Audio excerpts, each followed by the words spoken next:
الحمد لله وكفى وسلام على عباده الذين اصطفى أما بعد أعوذ بالله من الشيطان الرجيم بسم الله الرحمن الرحيم وإنك لعلى خلق عظيم وقال رسول الله صلى الله عليه وسلم المسلم من سلم المسلمون من لسانه ويده أو كما قال عليه الصلاة والسلام سبحان ربك رب العزة عما يصفون وسلام على المرسلين والحمد لله رب العالمين اللهم صل على سيدنا محمد وعلى آل سيدنا محمد وبارك وسلم اللهم صل على سيدنا محمد وعلى آل سيدنا محمد وبارك وسلم اللهم صل على سيدنا محمد وعلى آل سيدنا محمد وبارك وسلم.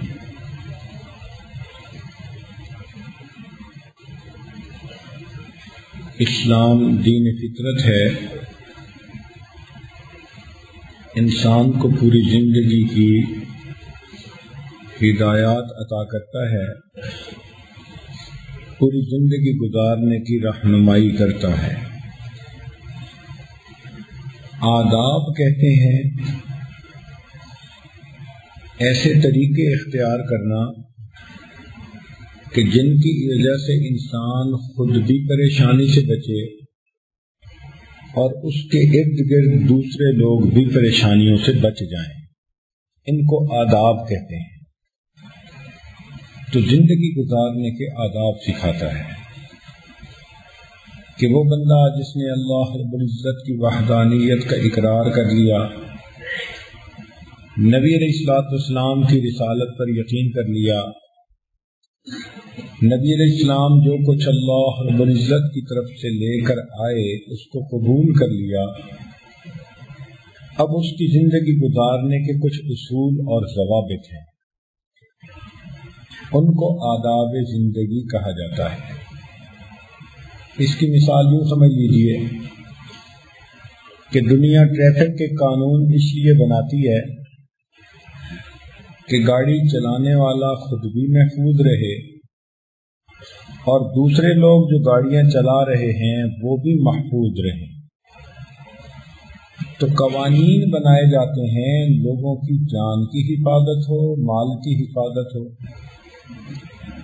شریعت نے پوری زندگی کے قوانین بتا دیے.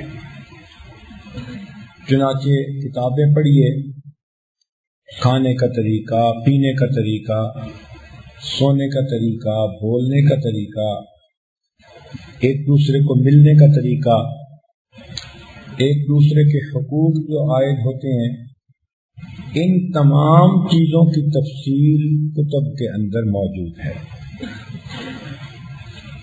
چنانچہ نبی علیہ السلام نے ایک مسلمان کی ڈیفینیشن بتائی. یہ ایک ایسی حدیث پاک ہے کہ جی چاہتا ہے کہ ہر کلمہ گو کو یہ حدیث یاد ہو. ہے بھی چھوٹی سی، ہر مرد یاد کر سکتا ہے، ہر عورت یاد کر سکتی ہے، اور اس کے معنی کا بھی پتہ ہو. اور یہ حدیث پوری زندگی پیش نظر رہے. نبی علیہ السلام نے مختلف الفاظ کے ذریعے سے بعض چیزوں کی تعریف کروائی. مثلاً فرمایا کہ المجاہد من جاہد نفسہ فی طاعت اللہ. مجاہد وہ ہوتا ہے جو اللہ تعالی کی اطاعت کے بارے میں اپنے نفس کے ساتھ مجاہدہ کرے، اس کو مجاہد کہتے ہیں.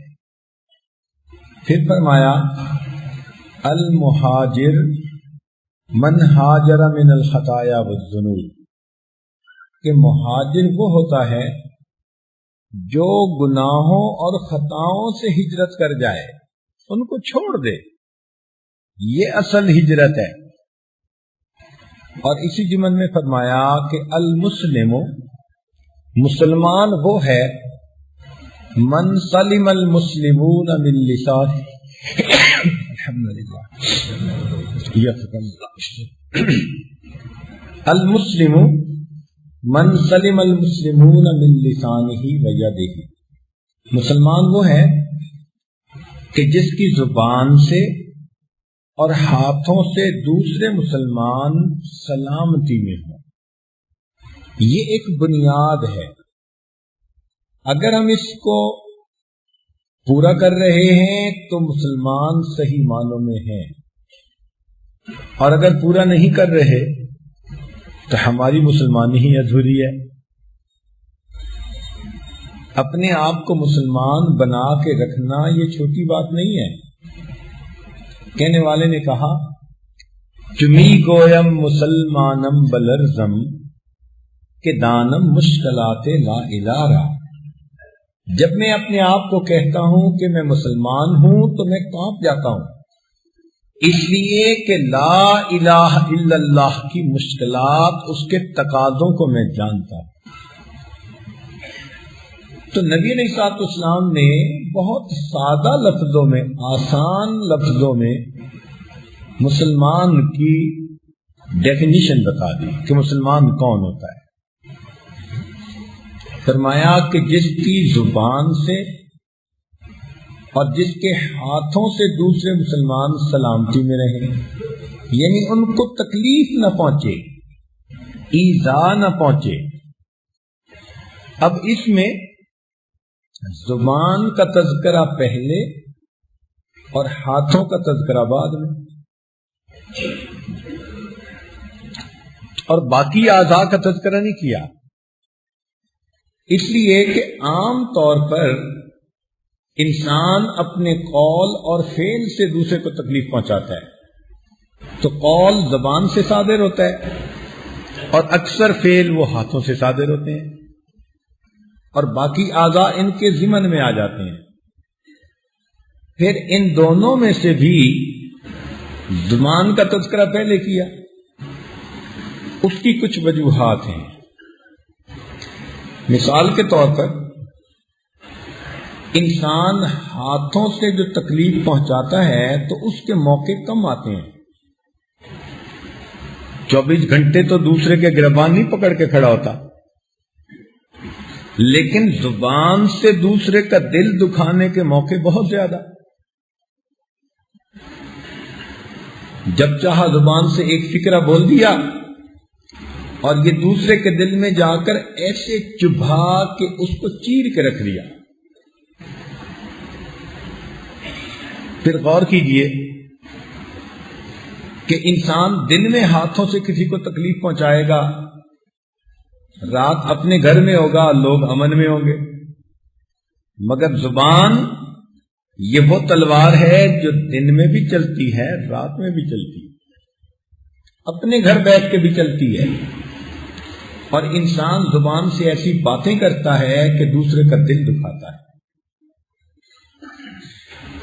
ہاتھ سے لگایا ہوا زخم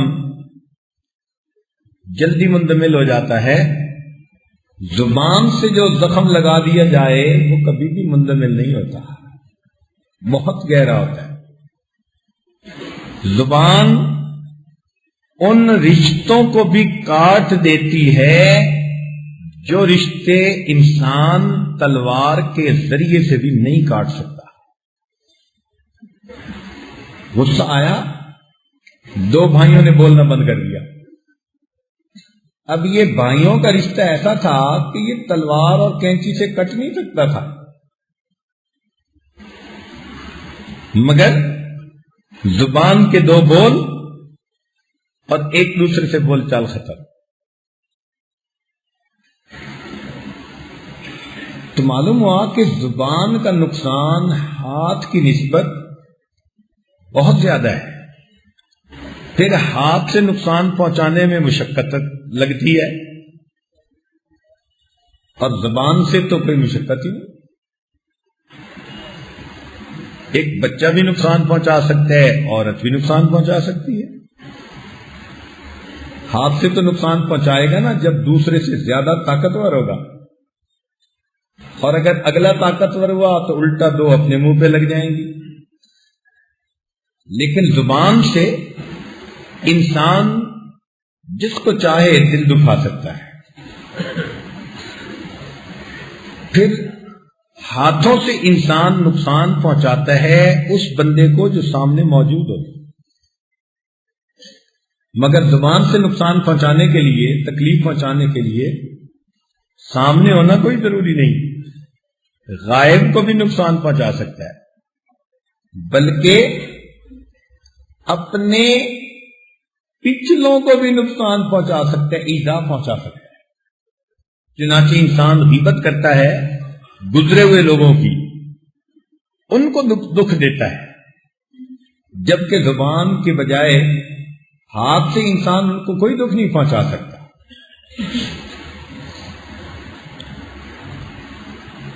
ہاتھ سے انسان کسی فرد کو تکلیف پہنچا لے گا، مگر زبان کے ذریعے سے تو ایک وقت میں پورے قبیلے اور پوری قوم کے دل کو دکھا سکتا ہے۔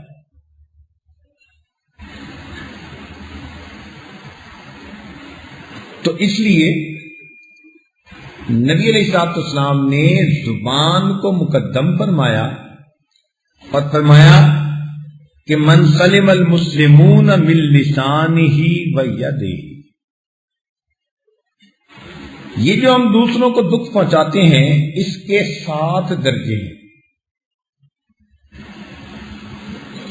سب سے پہلا درجہ ہے کہ انسانوں میں انسان اپنے ماں باپ کا دل دکھائے، جائز شرعی چیزوں میں ان کی نافرمانی کرے،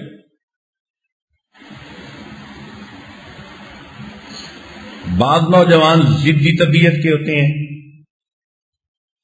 اپنے باپ کی بات ماننا ان کے لیے مصیبت ہوتی ہے۔ والد چونکہ اصلاح کے لیے کچھ نہ کچھ کہتا ہے، تنقید برداشت نہیں ہوتی، اس لیے آج کل کے نوجوان اپنے باپ سے اس طرح نفرت کرتے ہیں جیسے کوئی پاپ سے نفرت کرتا ہے، اچھا ہی نہیں لگتا۔ ان کو دوست اچھے لگتے ہیں، کیوں؟ دوست تعریفیں کرتے ہیں، دوست الٹے کام سکھاتے ہیں، نفس کی خواہشات پوری کرنے کے راستے دکھاتے ہیں، تو دوست اچھے لگتے ہیں، باپ اچھا نہیں لگتا۔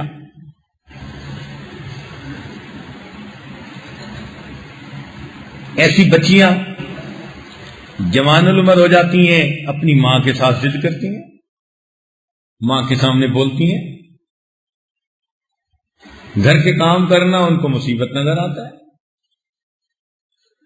صبح کے وقت ماں ناشتہ تیار کر رہی ہوتی ہے اور بیٹی صاحبہ کالج یونیورسٹی جانے کے لیے نہا دھو کے تیار ہو رہی ہوتی ہے، اور جب وہ نہا دھو کے تیار ہوتی ہے تو ابھی ناشتہ بننے میں 2 منٹ دیر ہوتی ہے، تو وہ منہ بنا کے اور غصے میں نکل جاتی ہے کہ مجھے دیر ہو رہی ہے، اور ماں بیچاری سارا دن مغموم رہتی ہے کہ میری بیٹی بغیر کھائے یونیورسٹی چلی گئی۔ آج کل کی بیٹیاں اپنی ماں کے اوپر راج کرتی ہیں، ان کا دل دکھاتی ہیں۔ تو شرعی کاموں میں انسان ان کی بات کو مانے۔ ہاں کئی دفعہ ایسا بھی ہوتا ہے کہ فسق و فجور میں پڑھنے والے ماں باپ اپنے بچوں کو بھی دین سے روکتے ہیں، آج کل یہ بھی مصیبت ہے۔ ایک نوجوان نے اپنے چہرے پہ سنت سجائی، مجھے لا کے خط دکھایا، اس نے اپنی والدہ کو خط لکھا کہ امی میں نے آج سے نبی علیہ الصلوۃ والسلام کی سنت کو چہرے پہ سجانے کا ارادہ کر لیا۔ تو ماں نے خط کا جواب لکھا کہ تم جلدی سے داڑھی منڈاؤ اور اصلی شکل میں واپس آؤ۔ اب یہ مسلمان ماں ہے، اس کا اسلام کدھر گیا؟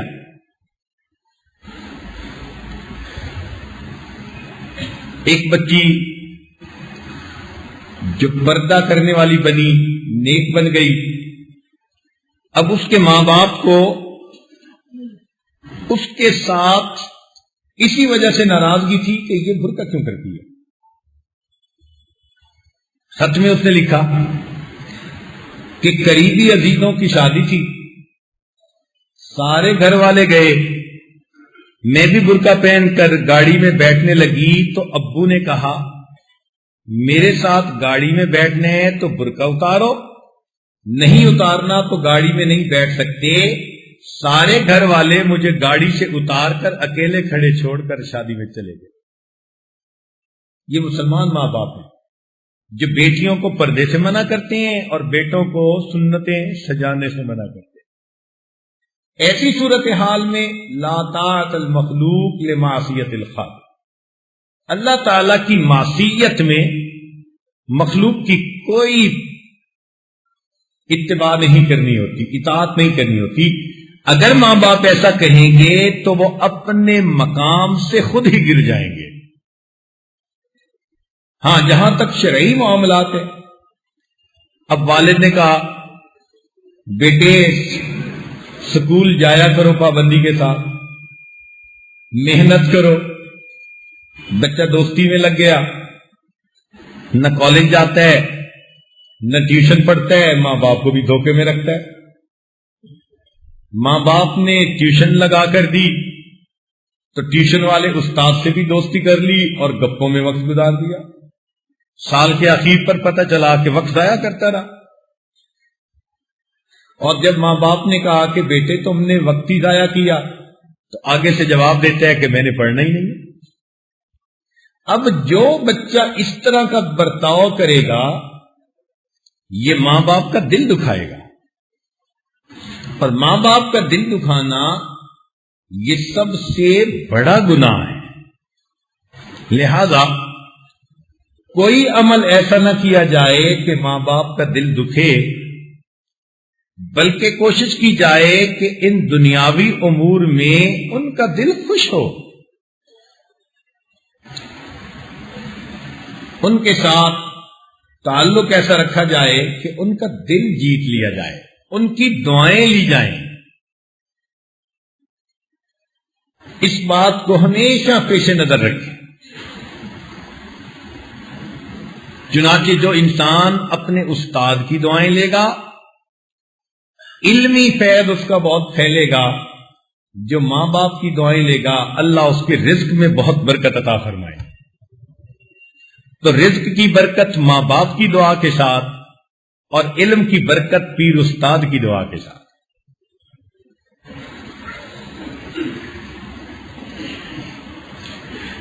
اس کے بعد دوسرا درجہ ہے اپنے بیوی بچوں کے ساتھ حسن سلوک کا معاملہ کرنا۔ اس میں بھی آج کل بہت زیادہ کوتاہیاں ہوتی ہیں۔ بیویاں خاوند کے حقوق کا لحاظ نہیں کر پاتی، خاوند بیویوں کا حقوق کا خیال نہیں کر پاتا۔ حیرت کی بات ہے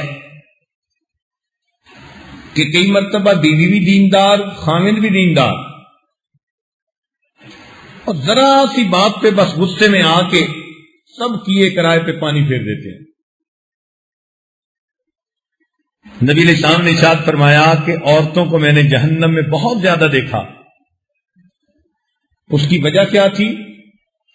فرمایا کہ یہ ناشکری ہوتی ہیں، ذرا خاوند سے کوئی کمی دیکھیں تو جواب میں کہتی ہیں کہ میں نے تو کبھی تیرے گھر میں آ کر خیر دیکھی ہی نہیں۔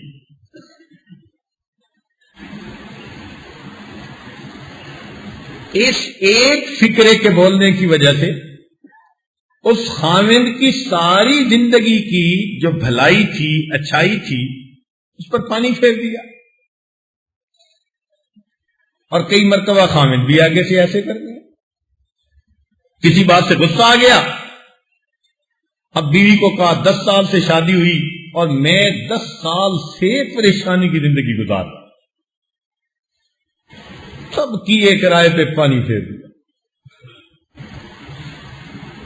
کیا سمجھتے ہیں کہ لکھنے والے لکھ نہیں رہے ہوتے؟ اب اس 10 سال میں بیوی نے خدمت کی ہوگی، بیوی کی اولاد ہوئی ہوگی، بیوی نے ماں باپ کی خدمت کی ہوگی، خاوند کی خدمت کی ہوگی، اس نے علم پڑھا ہوگا، نمازیں پڑھی ہوں گی، پردہ کیا ہوگا، کتنی مرتبہ خاوند کا دل خوش کیا ہوگا۔ 10 سال سے شادی ہوئی اور میں 10 سال سے عذاب میں مبتلا ہوں۔ اس ایک فکرے سے دل دکھا دیا۔ تو میاں بیوی دونوں کو جب تک خوف خدا نہ ہو اس وقت تک ایک دوسرے کے حقوق کا صحیح ادا کرنا مشکل ہوتا ہے۔ اس لیے سورہ نساء پڑھ لیجیے، ہر چند آیتوں کے بعد اتقوا اللہ اتقوا اللہ اتقوا اللہ۔ اس صورت میں اتقوا اللہ کا لفظ اتنا استعمال ہوا کہ حیران ہوتا ہے بندہ، کیوں؟ اللہ تعالیٰ جانتے تھے کہ جب تک دل میں اللہ کا خوف نہیں ہوگا یہ ایک دوسرے کے اتنے قریبی تعلق کو ادا کرنے میں ہمیشہ کوتاہیاں کریں گے۔ یہ اللہ کا ڈر ہی ہوتا ہے جو بندہ اپنے آپ کو سنبھال لیتا ہے، ورنہ تو پھر غصہ آتا ہے تو بس مردوں کے ہاتھ نہیں رکتے، عورتوں کی زبان نہیں رکتی۔ اور اچھی بلی بیویوں کو کہہ دیتے ہیں بس میں دوسری شادی کر رہا ہوں۔ یاد رکھیں جب بیوی کو آپ نے یہ الفاظ سنا دیے کہ میں اور شادی کروں گا یا کر لوں گا تو آپ نے اس کے اعتماد کو ختم کر دیا۔ پھر شیطان اس کے ذہن کو خراب کر سکتا ہے، اس کو بھی سکھاتا ہے کہ تم بھی اپنے والدین سے تعلق زیادہ جوڑ کے رکھو تاکہ اگر خامن چھوڑے تو ماں باپ تو تمہیں پاس رکھ لے، اور اگر ماں باپ نہ ہوں گے تو شیطان اس کو گناہ کا موقع سکھائے۔ تم کسی سے تعلق جوڑ کے رکھو، یہ دھتکارے گا تو کوئی تو قبول ہی کر لے۔ اتنا یہ خطرناک لفظ ہے، اور ذرا سی بات پہ آج کل مرد اس کو استعمال کر لیتے ہیں۔ شریعت نے فرمایا خیرکم خیرکم لأہلہ، تم میں سے سب سے اچھا وہ ہے جو اپنے اہل خانہ کے لیے بہتر ہے۔ اور نبی علیہ السلام نے ارشاد فرمایا کہ میں تم میں سے اپنے اہل خانہ کے لیے سب سے بہتر ہوں۔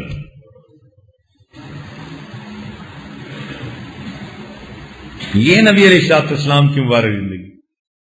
بلکہ شریعت نے تو یہ بھی کہا کہ اگر چھوٹی موٹی کوتاہی غلطی بیوی کر جائے تو برداشت کرنی چاہیے۔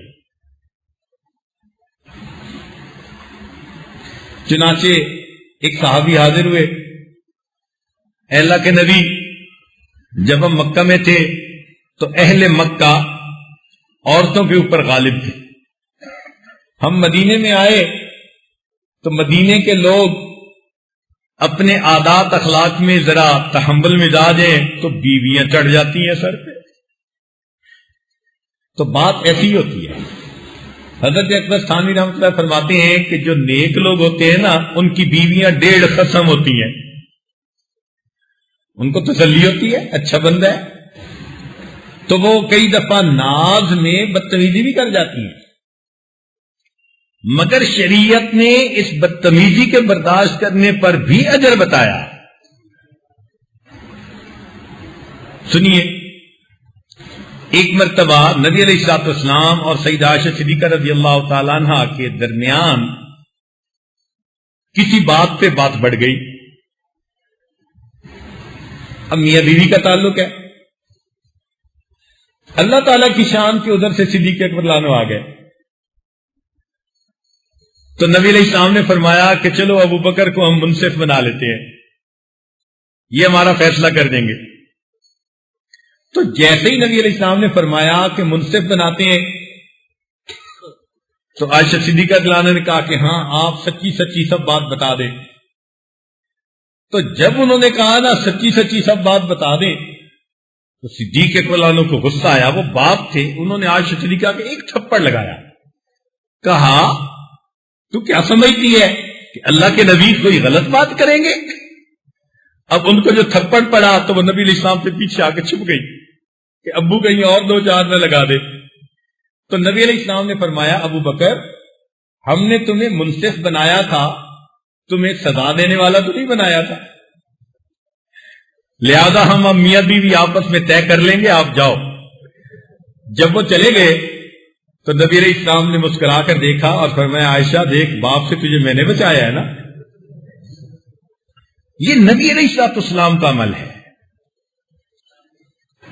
تو شریعت نے کہا کہ انسان اپنی بیویوں کے ساتھ حسن سلوک کا معاملہ کرے. سنیے یہ سفارش کس نے کی؟ اللہ رب العزت نے کی. فرمایا وَعَاشِرُوهُنَّ بِالْمَعْرُوفِ کہ تم ان کے ساتھ اچھے انداز کی زندگی گزارو. اب اچھے انداز کی زندگی گزارنے کی سفارش کون کر رہا ہے؟ اللہ رب العزت کر رہی ہے. مفسرین نے اس آیت کے تحت لکھا ہے کہ جو دنیا میں اپنی بیوی کی زبان کی سختی اور بدتمیزی پر بھی برداشت کر لے گا، اللہ کے حکم کو سامنے رکھتے ہوئے اللہ فرمائیں گے دنیا میں تو نے میری سفارش کو مانا تھا، آج میں تیرے ساتھ شفقت کا معاملہ کرتے ہوئے تجھے جہنم کی بجائے جنت کا راستہ عطا فرما. اور عجیب بات تو یہ ہے کہ کئی مرتبہ بیوی پہ ایسی وجہ سے ناراض ہوتے ہیں جو اس کے اختیار میں ہی نہیں، ایسی وجہ سے ناراض ہوتے ہیں جو اس کے اختیار میں ہی نہیں. مثال کے طور پر تیری تو بیٹیاں ہی ہوتی ہیں ہمیشہ. اب بتاؤ کہ بیٹیوں کو پیدا کرنا یہ عورت کے اختیار میں ہے. عورت کا اختیار ہوتا تو وہ ماشاءاللہ ساری دنیا بیٹوں سے بھری ہوتی اور رشتوں کے لیے 1-1 لاکھ بندوں کی اپلیکیشن آ رہی ہوتی. بھائی یہ تو اللہ کی دین ہے، جس کو چاہتا ہے بیٹے دیتا ہے، جس کو چاہتا ہے بیٹیاں دیتا ہے، جس کو چاہتا ہے دونوں عطا کر دیتا ہے، اور جس کو چاہتا ہے من یشاء عقیما اس کو وہ باج بنا دیتا ہے. بندے کا تو اختیار نہیں ہے اس میں، بلکہ ہو سکتا ہے کہ طبیب کی طرف رجوع کیا جائے تو شاید مرد کا ہی قصور نکل آئے. لیکن عورت سے اس بات پہ ناراض کہتے ہیں جی بس اس کی تو بیٹیاں ہی ہوتی ہیں. اب بتائیں ایک ایسی بات پہ بندہ ناراض ہے کہ جو عورت کے اختیار میں ہی نہیں. ساس ڈانٹ رہی ہے، نند اس کو تانے دے رہی ہے، اس کی بیٹیاں ہی ہوتی ہیں، اس کا دل دکھایا جا رہا ہے. تو وہ عورت کیا کرے، کہاں جائے؟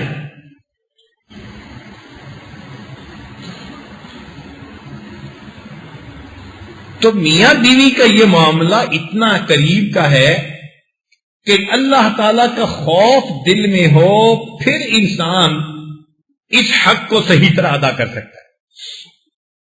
اس لیے ایک بزرگ تھے، ان کی بیوی زبان کی ذرا سخت تھی. ویسے جو عورتیں زبان کی ذرا سخت ہوتی ہیں، حضرت تھانوی رحمۃ اللہ فرماتے ہیں کہ اکثر وہی عورتیں پاک دامن بھی ہوتی ہیں. جو زبان کی میٹھی ہوتی ہیں نا، ان کی مٹھاس خاوند تک کی نہیں اوروں تک بھی پہنچ جاتی ہے. تو فرماتے ہیں کہ جو زبان کی تھوڑی سخت ہوتی ہیں پاک دامن بھی اکثر وہی ہوتی ہیں. کوئی کلیہ نہیں ہے مگر عام طور پر دیکھا گیا. کسی نے کہا کہ حضرت ایسی بدتمیز عورت کو طلاق دے دیں. انہوں نے فرمایا کہ دیکھو بھائی، اگر میں اس کو طلاق دے دوں گا تو اس کی پھر 2 شکلیں ہوں گی. ایک شکل تو یہ کہ یہ مطلقہ بن جائے گی اور کوئی اس سے شادی نہ کرے، تو یہ دکھ کی زندگی گزارے گی اور دکھ کا سبب میں بنوں گا. اور دوسرا سب شکل یہ کہ یہ شادی کرے گی تو جو عادت اب ہے وہ پھر بھی رہے گی، تو دوسرے خاوند کا دل دکھائے گی اور اس مسلمان کا دل دکھنے کا سبب بھی میں بنوں گا. لہذا میں چاہتا ہوں کہ میں جو برداشت کر رہا ہوں برداشت کروں، میری وجہ سے کسی اور بندے کا دل نہ دکھے. طلاق نہیں دیتے تھے. اللہ والوں کی سوچ دیکھو کہاں جاتی ہے. تو فرمایا کہ جس کی زبان سے اور جس کے ہاتھ سے کسی مسلمان کا دل نہ دکھے. نبی علیہ الصلوۃ والسلام اتنا لحاظ فرماتے تھے. حدیث پاک میں آتا ہے کہ آپ صلی اللہ علیہ وسلم عائشہ صدیقہ رضی اللہ تعالی عنہا کے ساتھ ایک بستر پر لیٹے ہوئے ہیں. تہجد کا وقت ہو گیا تو آپ صلی اللہ علیہ وسلم پائنتی کی طرف اتنا آہستہ آہستہ اترے کہ آہٹ نہ ہو، کوئی حرکت نہ ہو، ان کی آنکھ نہ کھل جائے. اور پھر نبی علیہ السلام پیدل چلے، ننگے پاؤں چلے کمرے میں، اور پھر جوتے باہر آ کر پہنے اور جنت بقیع چلے گئے. عائشہ صدیقہ رضی اللہ عنہا کی آنکھ تو کھل گئی. وہ بڑی حیران کہ بھئی اتنے دبے پاؤں اٹھ کے جانے کا کیا مطلب. وہ بھی پیچھے سے آئیں تو نبی علیہ السلام جنت بقیع سے واپس آ رہے تھے. انہوں نے جب دیکھا کہ اللہ کے نبی واپس آ رہے ہیں، وہ بھی دوڑی اور واپس اپنے کمرے میں آ کے بستر پر لیٹ گئی. نبی علیہ السلام تشریف لائے تو آپ نے محسوس کیا کہ تھوڑا سانس پھولا ہوا ہے. دوڑ کے جو آئی تھی، فرمایا عائشہ کیا ہوا؟ بتایا کہ میں آپ کے پیچھے گئی تھی. کیوں گئی تھی؟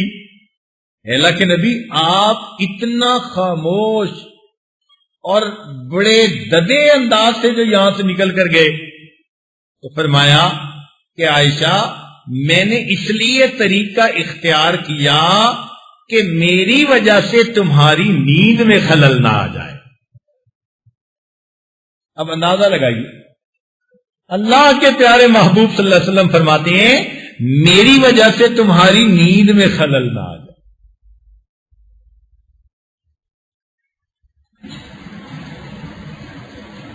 تیسرا درجہ کہ انسان اپنے پڑوسی کا دل نہ دکھائے. پہلا تھا ماں باپ کا دل نہ دکھائے، دوسرا تھا کہ بیوی بچوں کا دل نہ دکھائے، اور تیسرا کہ اپنے پڑوسی کا دل نہ دکھائے. شریعت نے پڑوسی کے اتنے حقوق بتائے. نبی علیہ السلام نے ارشاد فرمایا کہ جبرائیل میرے پاس پڑوسی کے حقوق کی تاکید کے لیے اتنی بار آئے، مجھے دل میں ڈر پیدا ہوا کہیں بندے کے مرنے کے بعد پڑوسی کو اس کی وراثت میں شامل نہ کر لیا جائے. یہ پڑوس کہاں تک ہوتا ہے؟ علماء نے لکھا 40 گھروں تک. دائیں بھی 40 گھر، بائیں بھی، سامنے بھی، پیچھے بھی، تو پورا محلہ ہی بن گیا. تو معلوم ہوا کہ پورا محلہ پڑوس ہے. تو کیا ہم اہل محلہ کی رعایت کرتے ہیں؟ بہت زیادہ رعایت کرنی چاہیے. اپنی طرف سے جتنا حسن سلوک کی زندگی گزار سکیں اتنا بہتر ہے. چنانچہ ایک آدمی گزرے، نبی علیہ السلام نے صحابہ سے پوچھا کہ اس کے بارے میں تمہاری رائے کیا ہے؟ اے اللہ کے نبی بڑا نیک ہے، بڑا عبادت گزار، تہجد گزار، نیکوکار. فرمایا پڑوسی. اے اللہ کے نبی طبیعت ذرا سخت ہے تو پڑوسی اتنے خوش نہیں ہے. فرمایا کہ اللہ کے ہاں یہ کوئی اچھا بندہ نہیں ہے.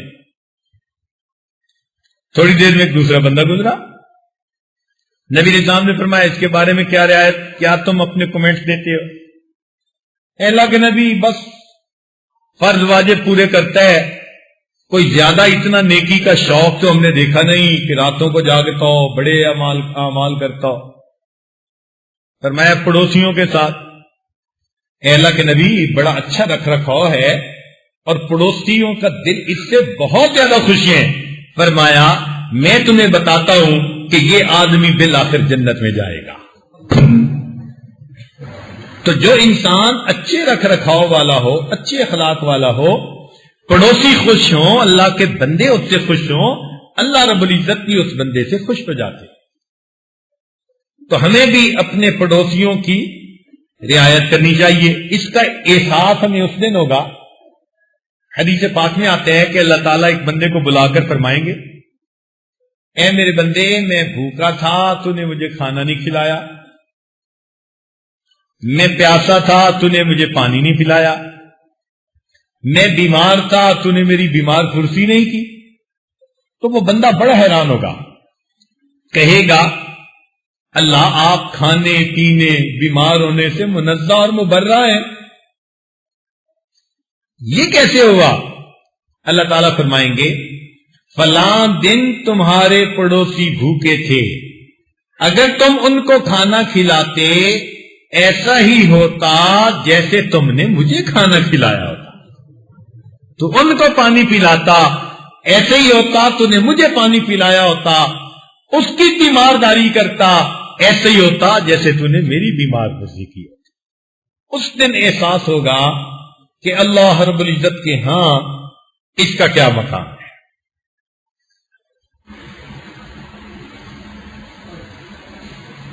چوتھا درجہ کہ انسان اپنے ماتحتوں کی بھی دل آزاری نہ کرے۔ کچھ لوگ ہوتے ہیں نا، وہ بندے کے ماتحت ہوتے ہیں، ان کا بھی دل نہ دکھائے۔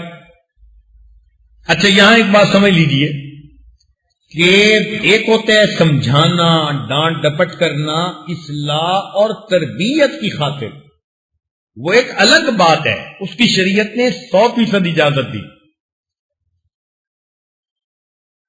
جیسے حضرت مولانا یعقوب نانوتوی رحمۃ اللہ علیہ ایک طالب علم کو مارنے لگے، تو جیسے ہی اس کو مارنے لگے تو وہ کہنے لگا حضرت اللہ کے لیے نہ مارے، فرمان لگے کہ وہ بدتمیز میں تجھے اللہ کے لیے ہی تو مار رہا ہوں۔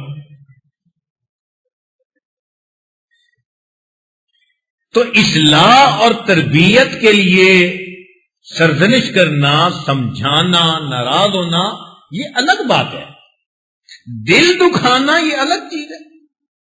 تو فرمایا اپنے ماتحتوں کا بھی دل نہ دکھاؤ۔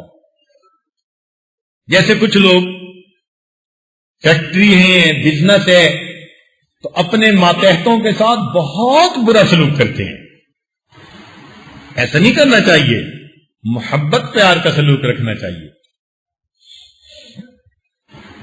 ان کو محبت دینی چاہیے۔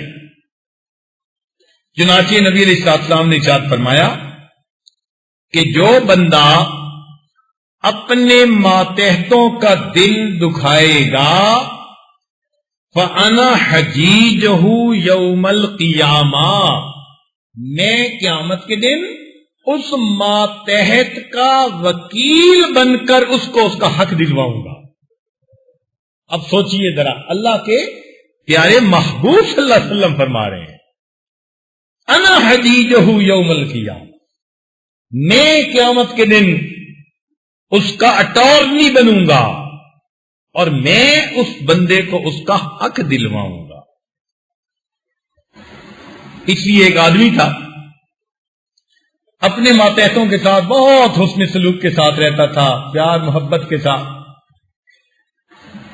کہتے ہیں کہ جب اس کی وفات ہوئی، اللہ رب العزت نے فرمایا کہ اگرچہ تیرے اپنے عمل تو اتنے اچھے نہیں ہیں، مگر تو نے اپنے ماتحتوں کا دل خوش رکھا، آج میں بھی تمہارا دل خوش کرتا ہوں اور تمہیں میں جنت کا راستہ دکھا دیتا۔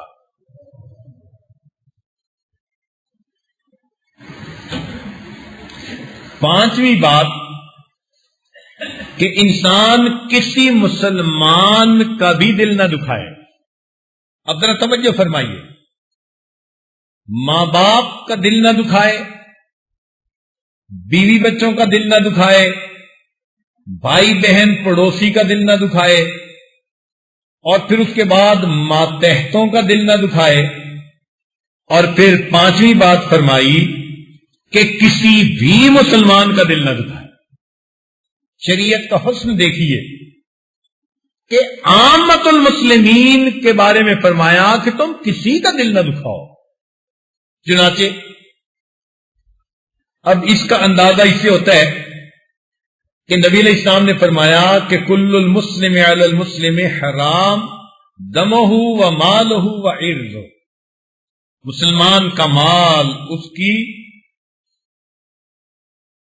اس کا خون، اس کی عزت دوسرے مسلمان کے اوپر حرام، منع کر دیا گیا۔ اور آج کسی مسلمان کا دل دکھانا شاید سب سے آسان کام یہ،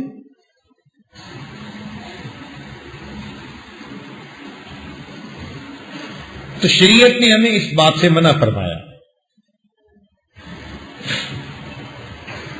کہ تم مسلمان کی دل آزاری نہ کرو۔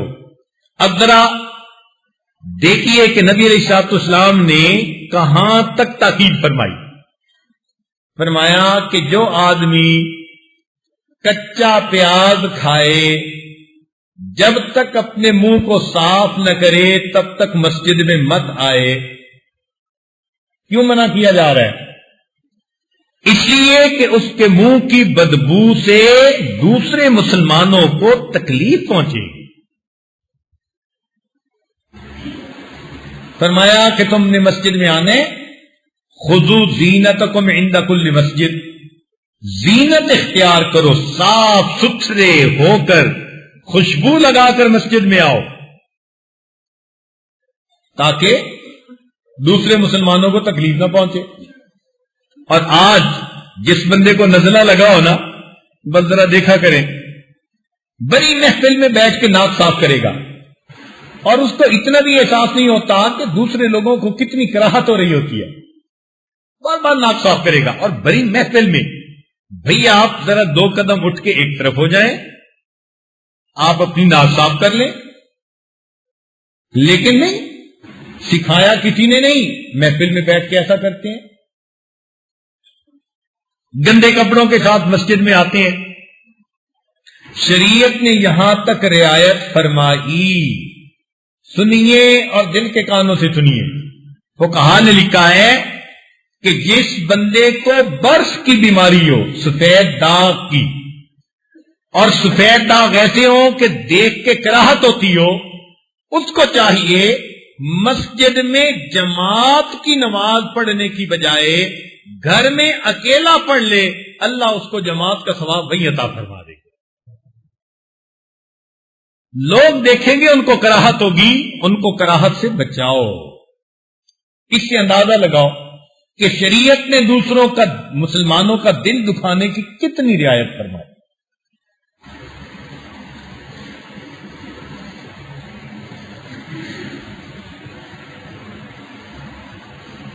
چنانچہ پھر اس کے بعد فرمایا چھٹی چیز کہ انسانوں کا دل نہ دکھاؤ۔ یہاں تک تو تھا نا مسلمانوں کا دل نہ دکھاؤ، فرمایا انسانوں کا دل نہ دکھاؤ۔ کافر بھی ہے تو تم اس کے ساتھ اچھے سلوک کا مظاہرہ کرو، رہن سہن بیٹھنے اٹھنے میں اس کو پتہ چلے کہ یہ اللہ کو ماننے والا ہے۔ وہ کافر بھی تمہارے اعمال سے متاثر ہو، اس کا دل بھی نہ دکھاؤ، انسانوں کا دل نہ دکھاؤ۔ چنانچہ فرمایا 2 باتیں کہ اگر تم راستے میں چل رہے ہو اور کوئی تکلیف ایذا دینے والی چیز پڑی ہے، کانٹے دار ٹہنی پڑی ہے، لوہے کی کوئی چیز پڑی ہے، کسی کا گاڑی کا ٹائر پنکچر ہو سکتا ہے، کسی کے پاؤں میں لگ سکتا ہے، کوئی پتھر پڑا ہے، تو اماطۃ الاذى عن الطریق، تم راستے سے اس تکلیف دینے والی چیز کو ہٹا لو گے، اللہ تعالیٰ تمہیں صدقہ کرنے کا ثواب عطا فرما دے۔ اب اس کا تعلق صرف مسلمانوں کے ساتھ نہیں ہے، انسانوں کے ساتھ۔ اور ایک روایت میں آتا ہے کہ نبی علیہ الصلوۃ والسلام نے ارشاد فرمایا کہ تم اپنے گھر کے مکان کے سامنے کے حصے کو صاف رکھو۔ گھر کا مکان ہوتا ہے نا، تو اس کے باہر کا دروازہ ہوتا ہے، تو باہر کے دروازے کے جو سامنے جگہ ہے، یعنی گلی کی جگہ، فرمایا اس کو بھی صاف رکھو۔ یہ گھر والوں کی ذمہ داری۔ کیوں؟ کہ تمہارے گھر کے سامنے سے جو انسان گزرے، کہیں اس کو گندگی پڑے ہونے کی وجہ سے تکلیف نہ پہنچے۔ تو جب نبی علیہ السلام نے گھر کے دروازے سے باہر کی جگہ کو بھی صاف کرنے کا حکم دیا، تو گھر کو صاف کرنے کی اہمیت کتنی زیادہ ہوگی بھائی۔ اور آج تو ہم گھروں کے اندر بھی ایسا گند مچاتی ہیں کہ توبہ. تو شریعت نے انسانوں کا دل دکھانے سے بھی منع فرمایا تم ان کا دل خوش کرو گے. ارحموا من فی الارض یرحمکم من فی السماء. تم زمین والوں پر رحم کرو گے، آسمان والا تمہارے اوپر رحم فرمائے. اور پھر 7واں درجہ بتایا کہ فقط انسانوں کا ہی نہیں، تم جانوروں کو بھی ایذا نہ پہنچاؤ. جانوروں کو بھی ایذا نہ پہنچاؤ کہ وہ بھی سیرو ہیں. چنانچہ حضرت اقدس تھانوی رحمت اللہ علیہ نے حقوق البہائم کے اوپر کتاب لکھی کہ جانوروں کے کیا حقوق ہیں. نبی علیہ السلام نے فرمایا کہ اگر تم سواری کے اوپر چڑھے ہوئے ہو اور کسی سے بات کرنی ہے تو سواری پہ بیٹھ کے بات مت کرو. جانور کو خواہ بوجھ اٹھانا پڑ رہا ہے. تم رکے ہوئے ہو، تم نیچے اتر جاؤ، جس سے بات کرنی ہے بات کرو، اور جب چلنے ہیں تو سواری پر بیٹھ کر سفر کر لو. تم اگر جانور رکھتے ہو تو ان کی بھوک پیاس کا خیال رکھو. عمر رضی اللہ عنہ فرماتے تھے کہ میں مسلمانوں کا خلیفہ ہوں، اگر دریائے نیل کے کنارے پر کوئی کتا پیاسا مرے گا تو اس کے بارے میں بھی قیامت کے دن مجھ سے سوال کیا جائے گا. دریا کے کنارے پر کتا پیاسا مرے، ہم دیکھو کہ ہم اس کو سمجھتے ہی کچھ نہیں. ہمارے اکابر اس کا بھی خیال. بخاری شریف کی روایت ہے کہ بنی اسرائیل کی ایک فاحشہ عورت تھی، بدکار عورت تھی، بدکردار عورت تھی. اس نے ایک پیاسے کتے کو پانی پلایا تھا. حدیث پاک میں آتا ہے پیاسے کتے کو پانی پلانے پر اللہ نے اس عورت کے گناہوں کو معاف فرما دیا تھا.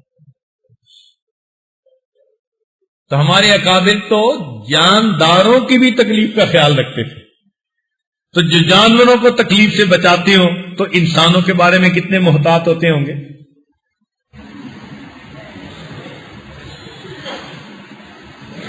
کتاب میں لکھا ہے کہ ایک محدث تھے، فوت ہوئے.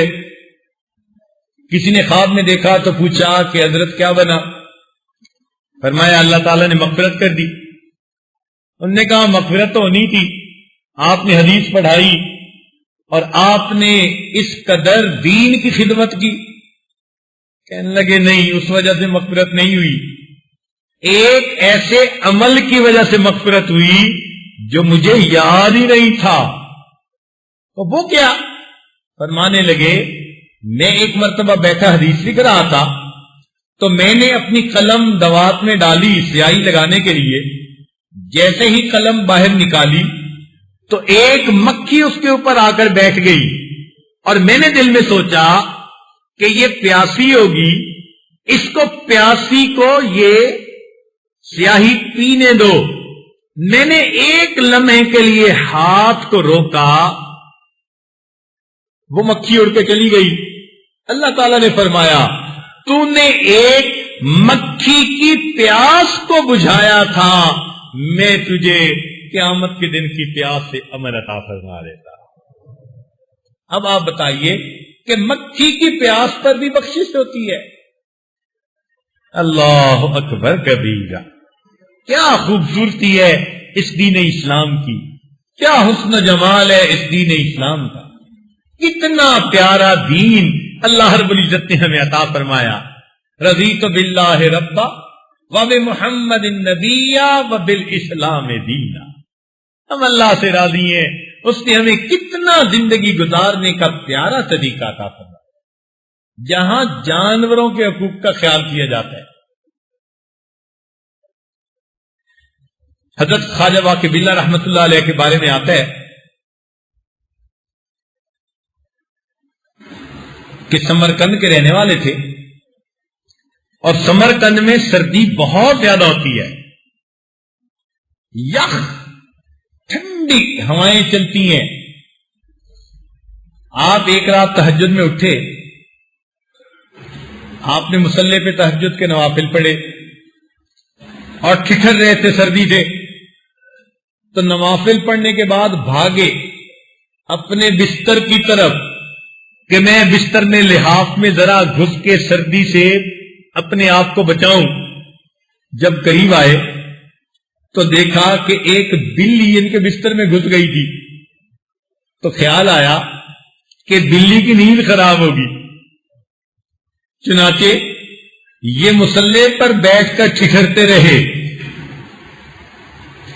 جس رات انہوں نے یہ عمل کیا، اس رات ان کے شیخ کے دل میں اللہ تعالیٰ نے الہام فرمایا کہ ان کا یہ عمل قبول ہوا، اور ان کو کہو کہ یہ سفر کریں، اس سفر کی وجہ سے ایک بہت بڑی شخصیت ان سے بیعت ہو کر فیض پائے گی اور دنیا میں فیض پھیلے گا۔